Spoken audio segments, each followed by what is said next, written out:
हरियाणा के कृषि पशुपालन मत्स्य विभाग के मंत्री जयप्रकाश दलाल हालांकि बजट पर अभी चर्चा की थी और चर्चा में एक बात सामने आई थी कि जिस बात को लेकर बवाल मचाया जा रहा है कि राजस्थान को अब पानी देने के लिए कहां से आया है। विपक्ष हालांकि कांग्रेस ने विधानसभा में इस मुद्दे को प्रखरता से उठाया था। उसके बाद उनका जवाब भी जो है सूबे के कृषि मंत्री के द्वारा दिया गया है। कितना फायदा सर इस इलाके को होगा अगर पानी की बात करें? देखिए, जो जमुना है हमारी, उससे हमारी नहरें बनी हुई है पानी लेने के लिए। हरियाणा की 18,000 क्यूबिक फीट पर सेकंड पानी हम ले पाते हैं जब पूरा मिलता है। और साल के आधे से ज्यादा समय 18,000 की बजाय कभी 10,000, कभी 8,000, कभी 12,000, कभी 15,000, इतना ही पानी होता है जमुना में। लेकिन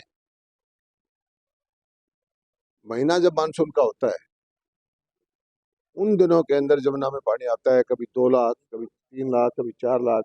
फ्लडिंग भी हो जाती है। इस बार बाढ़ भी आई थी हरियाणा के अंदर, दिल्ली के अंदर बाढ़ आती है। हमने प्लानिंग कर रखी है हरियाणा ने कि हम अपनी नहरों की कैपेसिटी 18,000 से बढ़ा करके 24,000 तक लेके जाएंगे। अगले 4-5 साल में ये हो जाएगा। राजस्थान में हमारे जो साथ लगता इलाका है, झुंझुनू का है, चूरू का है, सीकर का है, वहाँ पीने का पानी नहीं है। लोग 500-600 रुपये टैंकर से पानी पीते हैं और बड़ा भारी संकट आया हुआ है। तो राजस्थान ने जब पानी की मांग की तो हमारे मुख्यमंत्री, राजस्थान के मुख्यमंत्री, केंद्रीय जल संसाधन मंत्री मिलकर फैसला किया कि जब 24,000 से ज्यादा पानी आएगा जमुना में बारिश के दिनों में, वो पानी हम उस राजस्थान को दे देंगे। और राजस्थान सरकार ताजेवाड़ा से लेकर के चूरू सीकर तक बंद पाइप में वो पानी इसको लेके जाएगी। वहां लेक बना लेंगे, उसमें पानी डाल लेंगे, उससे पानी की, पीने के पानी की या उनको जो जरूरतें हो पूरा करेंगे। एक अच्छा फैसला और हमारे मुख्यमंत्री मनोहर लाल जी ने किया है, मैं उनका धन्यवाद करता हूँ कि 3 पाइप राजस्थान वाले दबा रहे हैं, तो हम एक पाइप हरियाणा के लिए भी दबाएंगे। बाढ़ के दिन है, अब ज्यादा बहाव होता है, तो एक पाइप का पानी हरियाणा का जो वो इलाका है, भिवानी का है, हिसार का है, दादरी का है, यहाँ हम लेक बना करके उस पानी को डाल लेंगे। उससे जो रिचार्जिंग होगी, मैं समझता हूँ कि भिवानी जिले के लिए इससे बड़ी कोई सौगात हो नहीं सकती। उस चौथे पाइप का खर्चा चाहे 2,000 करोड़ रुपए आए, चाहे 2,500 आए, चाहे 3,000 करोड़ रुपए आए, वो हरियाणा सरकार वहन करेगी। मैं हृदय की गहराइयों से मुख्यमंत्री मनोहर लाल जी का धन्यवाद करता हूँ। इससे खासकर मेरा जो खारे पानी का इलाका है, सिवानी का, पवानीखेड़ा का, तोशाम का, भिवानी जिले का बहुत फायदा होगा। और हमारी जो पानी की भूख है उसमें कमी आएगी, किसानों में खुशहाली आएगी। और यहाँ लेक बन जाएंगी तो उससे नीचे धरती का पानी भी मीठा हो जाएगा। बहुत ही किसान हितैषी फैसला यह है, मुख्यमंत्री जी ने किया। लेकिन दुर्भाग्य की बात यह है कि इस विधानसभा के अंदर कांग्रेसी नेताओं ने, जिसमें यहाँ के भिवानी जिले के नेता भी थे, बगैर विषय को समझे इसका भी विरोध किया। ये बहुत बुरी बात है। न केवल कांग्रेस, आम आदमी पार्टी के प्रदेश अध्यक्ष सुशील गुप्ता 4 रोज पहले यहाँ आए थे। हमने जब इस बात का जिक्र किया था एसवाईएल के पानी को लेकर, तो उनका कहना था कि वहां जब इतना पानी पर्याप्त है तो एसवाईएल के पानी की जरूरत क्या है हरियाणा को, जब राजस्थान को देने के लिए पानी है। ऐसा है, आम आदमी पार्टी के नेताओं का जवाब देना मैं उचित नहीं समझता, क्योंकि उनसे मेरा मन भ्रम जब से दूर हो गया था कि जब उन्होंने कहा कि हरियाणा के हिस्से का एक बूंद भी पानी हम नहीं देंगे। केजरीवाल जी हमारे जिले के रहने वाले हैं, हर चीज मुद्दों को भटकाते हैं, गलत बयानी करते हैं। और हरियाणा का किसान बहुत आक्रोशित है कि वो हमारे हक का पानी तो मार ही रहे हैं। यहाँ पर अपने मंत्री भेज कर उन्होंने कहा था कि पानी का आप क्या करोगे, हरियाणा को पंजाब में मिला लो। राहुल गांधी की यात्रा के दौरान अब कई सारे वाकयात सामने आ रहे हैं। यूपी के चैनलों के मालिक, चैनलों के जो है धर्म और जातियां भी पूछने लगे हैं आजकल जो है। तो क्या कहेंगे इस तरह की मानसिकता को? राहुल गांधी जी को पता चल चुका है कि आने वाले दिनों में भी उनकी दाल नहीं गलने वाली। उनकी पार्टी जहां जहां जाते हैं बड़े बड़े सत्र पे छोड़ के जा रहे हैं। दुनिया के अंदर मोदी जी का डंका बज रहा है। भारत का मतदाता मोदी जी की तरफ झुका हुआ है।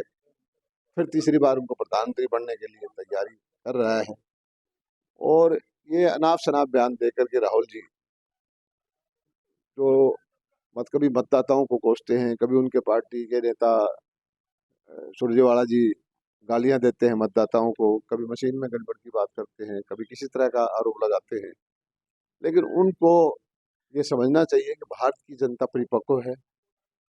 उसको भारतीय जनता को पता है कि एक गरीब घर से आया हुआ पर प्रधानमंत्री बना है नरेंद्र मोदी, वो देश के मान सम्मान को बढ़ा रहा है। दुनिया के अंदर सबसे तेज गति से बढ़ती हुई हमारी अर्थव्यवस्था है। धारा 370 हो, राम मंदिर का निर्माण हो, गरीब कल्याण की योजनाएं हो, गरीबों को भोजन देने की बात हो, कोरोना में प्रबंधन की बात हो, तो बच्चा बच्चा बोल रहा है कि इस बार जो है 400 पार। दलाल साहब, किसान जो है जिस तरह से दो बयान सामने आए थे। गुरनाम सिंह चडूनी कहते हैं किसानों की बात को छोड़ करके कभी हाईवे जाम करने की बात कहते हैं, कभी टोल फ्री करवाने की बात कहते हैं, साथ ही एक बात जरूर जोड़ते हैं कि जो ईवीएम है उसको हटाना चाहिए। राजनीतिक महत्वाकांक्षा कहीं, क्योंकि किसान आंदोलन की बात आती है, ईवीएम हटाने की बात आती है। जगजीत सिंह डल्लेवाल कहते हैं कि मोदी का ग्राफ मंदिर की वजह से बढ़ा है और अब मौका है, चांस है कि उनको जो है अब नीचे गिराना चाहिए। क्या लगता है आपको, कहीं राजनीतिक महत्वाकांक्षा दिखाई देती है या वास्तव में किसानों का आंदोलन है? ईवीएम को जब चाहे गालियां दे लेते हैं, लेकिन ईवीएम के द्वारा जो उनके हक में परिणाम आते हैं, जैसे केजरीवाल जी का परिणाम पंजाब में आ गया, दिल्ली में आ गया, कांग्रेस का उधर आ गया साउथ में, तब वो बिल्कुल ईवीएम के बारे में आरोप नहीं लगाते, तब उनको ईवीएम अच्छी लगती है। ईवीएम नहीं, जनता उनको स्वीकार नहीं करती और जनता को वोट नहीं सकती। अभी है ना, लगातार बयानबाजी ये चल रही है कि इस व्यवस्था से तो डेमोक्रेटिक व्यवस्था खत्म हो जाएगी, किले गाड़ दी गई हैं, किसानों को रोकने के प्रयास किए जा रहे हैं। क्या वास्तव में वो लोग किसान नहीं है इसलिए रोका जा रहा है या वजह कोई और है इसके पीछे? केजरीवाल जी ने कहा था जब पिछली बार दिल्ली में आंदोलन था कि पंजाब की सरकार हमें मिल जाए तो हम गारंटी दे देंगे, हम फसलें खरीद देंगे। हरियाणा 14 फसलें खरीदता है जो देश में कोई भी हमारे मुकाबले में नहीं खरीदता।